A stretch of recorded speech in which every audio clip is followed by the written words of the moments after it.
With the Prime Minister again refusing to actually give an indication as to the date of when the general election will be, most people look towards late autumn or early winter, however you want to define November, and all the major parties, of course, are gearing up ready for the fight, but so are some new parties as well.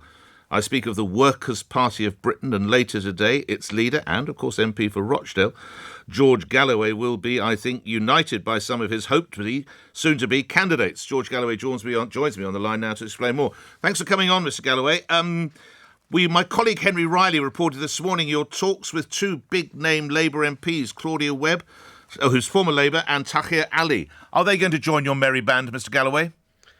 Well, I hope, actually, that several MPs will, and there's even a Lord.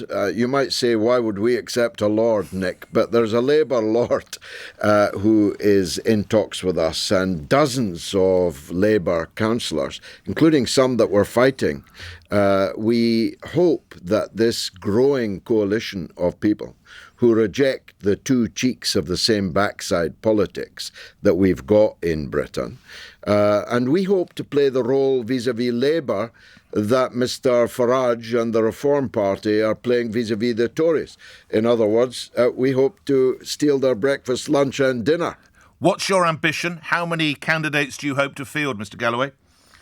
I'm going to present 200 of them outside Parliament this afternoon, including, you'll like this, Monty Panesar, the ace Indian cricketer, yes, former England international cricketer, who'll be our candidate in Southall.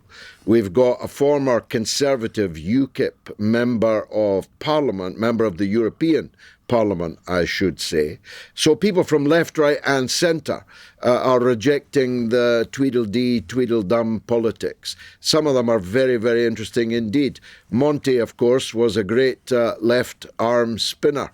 And so we could do with him, Nick. OK, what is it about your policies, do you think, that's attracting people such as Monty who want to skittle out the opposition come the general election?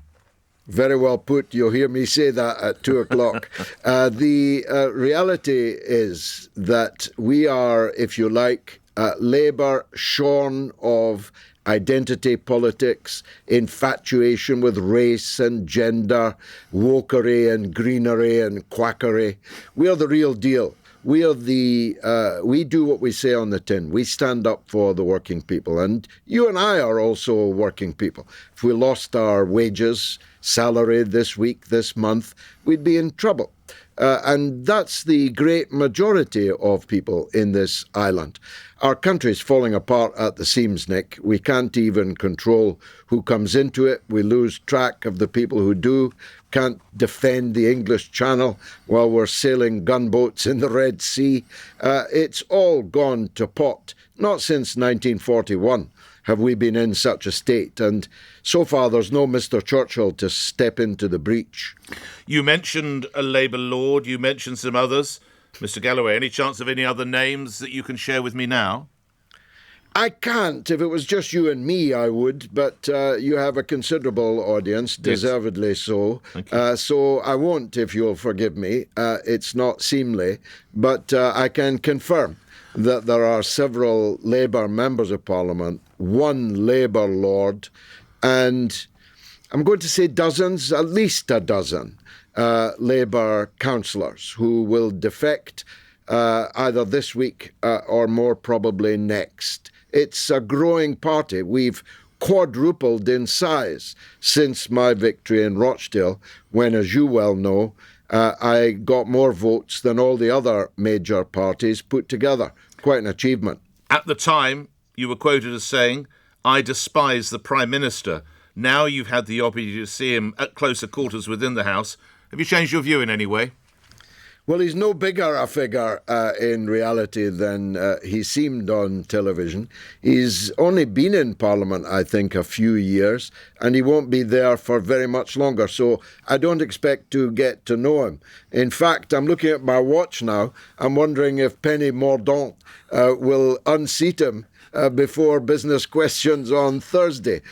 He's not much regarded in the country, certainly not elected by the country to be our Prime Minister, and I suspect he's here today but gone tomorrow. Will Sir Keir Starmer make a better Prime Minister, Mr Galloway? I think he'll be worse than Tony Blair, who was the last worst.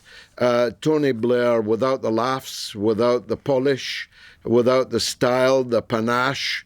He's so wooden, the birds are nesting in him. I'm sure I've seen that. He doesn't inspire anyone. No one at all would go to the barricades for him. He is in the position he's in purely because of the catastrophic failures of the Conservative government, which show all the signs of losing the will, politically speaking, to live. You and I have been here before. We saw the John Major government look exactly like this and prey to every scandal, although some of the scandals of recent weeks have been off the scale, off the charts. You know, I'm in a room with bad people, send me £5,000. Even John Major didn't have to deal with that one. Finally, is it correct that the Workers' Party will not stand in Islington North, of course the seat currently held by Jeremy Corbyn? And if that's correct, why would that be, Mr Galloway? That is correct. We think that Jeremy Corbyn has been particularly badly treated by Keir Starmer, and it wouldn't be right to try to do anything that would damage his ability to hold the seat as an independent, as I presume he will seek to do. There are one or two, maybe more than one or two, but not that many, other outstanding independents against whom we may not stand. But you can say at this stage, it is our intention to stand in every parliamentary seat in Britain. And for a party only 4 years old, I think that's an achievement to be proud of.